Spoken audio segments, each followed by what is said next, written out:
Hungarians hold national vote in the shadow of Ukraine's war. Hungarians are flocking to polling places as voters in the Central European country face a choice. Take a chance on a diverse, Western-looking coalition of opposition parties, or grant nationalist Prime Minister Viktor Orban a fourth consecutive term. Budapest, Hungary. Hungarians flocked to polling places on Sunday as voters in the Central European country faced a choice. Take a chance on a diverse, Western-looking coalition of opposition parties, or grant nationalist Prime Minister Viktor Orban a fourth consecutive term in office. The contest is expected to be the closest since Orban took power in 2010, thanks to Hungary's six main opposition parties putting aside their ideological differences to form a united front against his right-wing Fidesz party. Recent polls suggest a tight race but give Fidesz a slight lead. Analysts have predicted high turnout, and around 40% of Hungary's nearly 7.7 million eligible voters should cast a ballot by 1 p.m., according to the National Election Office. Opposition parties and international observers have pointed out structural impediments to defeating Orban, highlighting pervasive pro-government bias in the public media, the domination of commercial news outlets by Orban allies, and a heavily gerrymandered electoral map.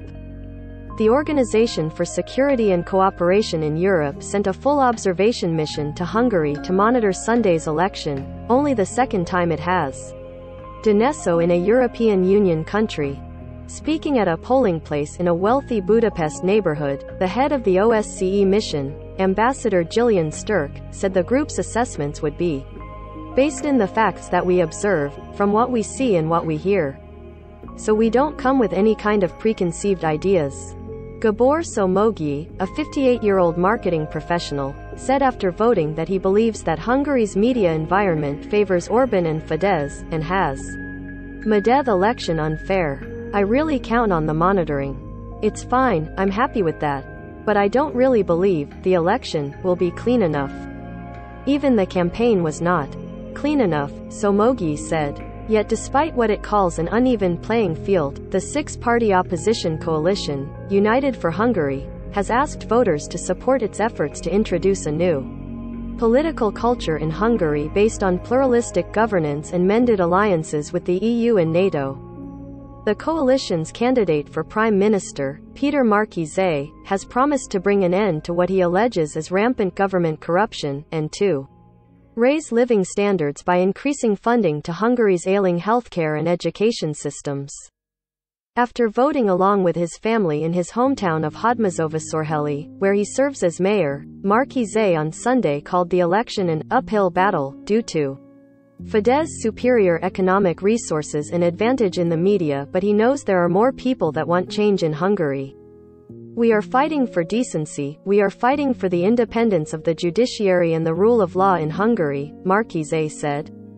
We are fighting for the whole world. We want to show that this model that Orban has introduced here in Hungary is not acceptable for any decent, honest man. Orban, a fierce critic of immigration, LGBTQ rights and EU bureaucrats, has garnered the admiration of right-wing nationalists across Europe and North America. Fox News host Tucker Carlson broadcast from Budapest for a week last summer, where he extolled Orban's hardline approach to immigration and the razor-wire fence he erected along Hungary's southern border. A proponent of what he calls a liberal democracy, Orban has taken many of Hungary's democratic institutions under his control, and depicted himself as a defender of European Christendom against Muslim migrants, progressivism and the LGBTQ lobby. Peter Sandor, 78, a retired social development professional, said after voting on Sunday that the stakes of the election were whether Orban could continue to uphold Christian conservatism in Hungary and maintain national pride. The importance of this election is to continue with what we have been building up for the last 12 years. Fantastic results, and we expect that if Fidesz doesn't win, it's going to go down the drain again like it did between 2002 and 2010, Sandor said. In his frequent battles with the EU, of which Hungary is a member, Orban has portrayed the 27-member bloc as an oppressive regime reminiscent of the Soviet occupiers that dominated Hungary for more than 40 years in the 20th century, and has bucked attempts to draw some of his policies into line with EU rules. Those policies, including what critics view as violations of the rights of LGBTQ people, misuse of EU funds and exerting undue control over Hungary's media, have put him at odds with Brussels and resulted in billions of euros in EU funding being withheld from his government. While Orbán had earlier campaigned on divisive social and cultural issues, he dramatically shifted the tone of his campaign after Russia's invasion of neighboring Ukraine in February, and has portrayed the election as a choice between peace and stability or war and chaos.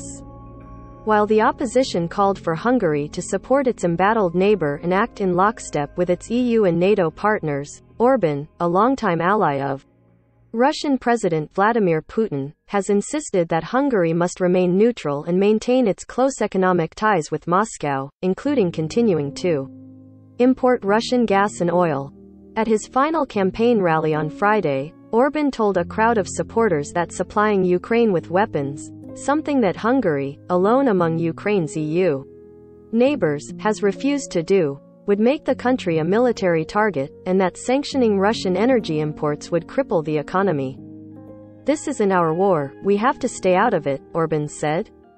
But Gabor Somogyi, an opposition voter, said the war in Ukraine and economic instability made this election more important than the previous, and that he believed Hungary needed to take a firmer stance on the conflict in Ukraine. "All of that will affect our economy, and we need to decide on which side we continue," he said.